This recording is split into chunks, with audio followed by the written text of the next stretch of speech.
I won't be fighting for him. I'm fighting for my people.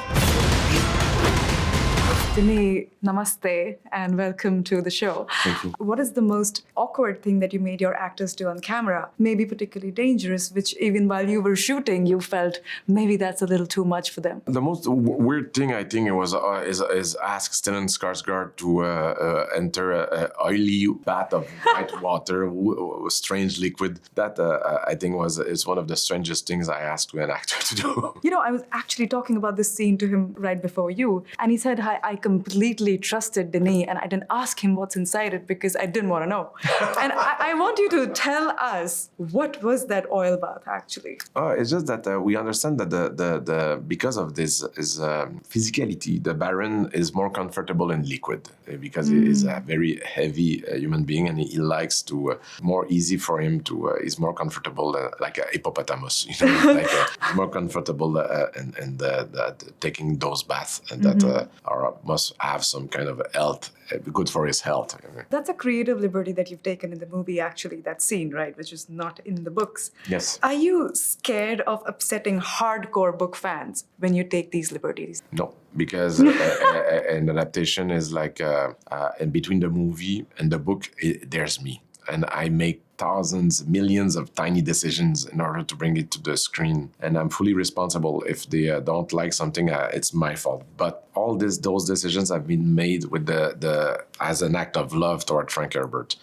because you cannot translate directly the book to the screen. So in order my main objective was to make sure that I was absolutely respectful to the main message of Frank Herbert, and I made all those decisions with massive respect toward him. I love the respect that you have towards the story, and I'm sure you fell in love with few of the characters as you were shooting. Is there a character that you felt really bad saying goodbye to? Because we have a lot of deaths that happen in the course of the films. A character that I feel... That you said when they died, you particularly felt bad to say bye to them. Oh, yes. I mean, there's like, as a director, you're like a father to all the characters. You have to love them equally, even the bad ones, because you have to make sure that you give them all the chance to exist and to express their point of view, even if you don't agree with them. I'm responsible for those characters, so I need to take care of them. So every time one of them disappears on screen,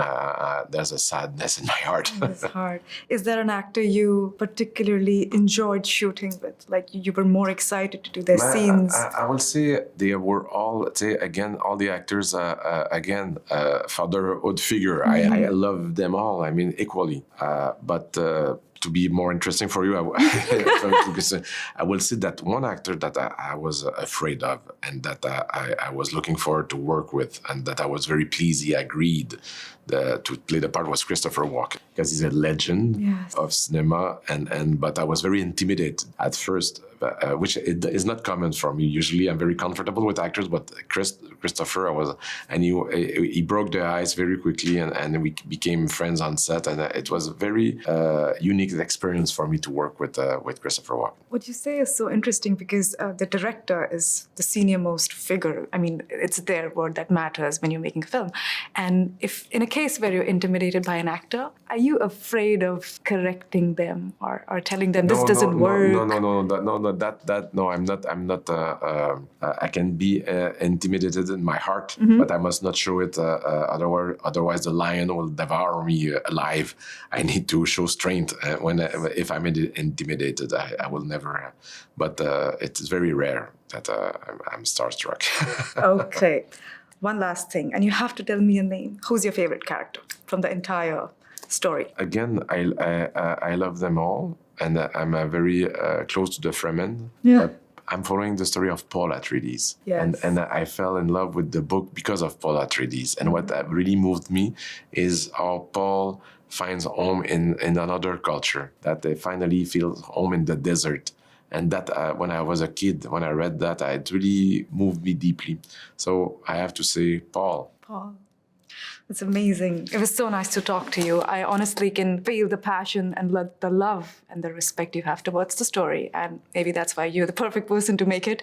And thank you so much for giving us two amazing films. I've seen the second part. It's even better than the first, which I'm very shocked because I thought this is it when I saw the first one. And then I saw the second and I'm like, wow.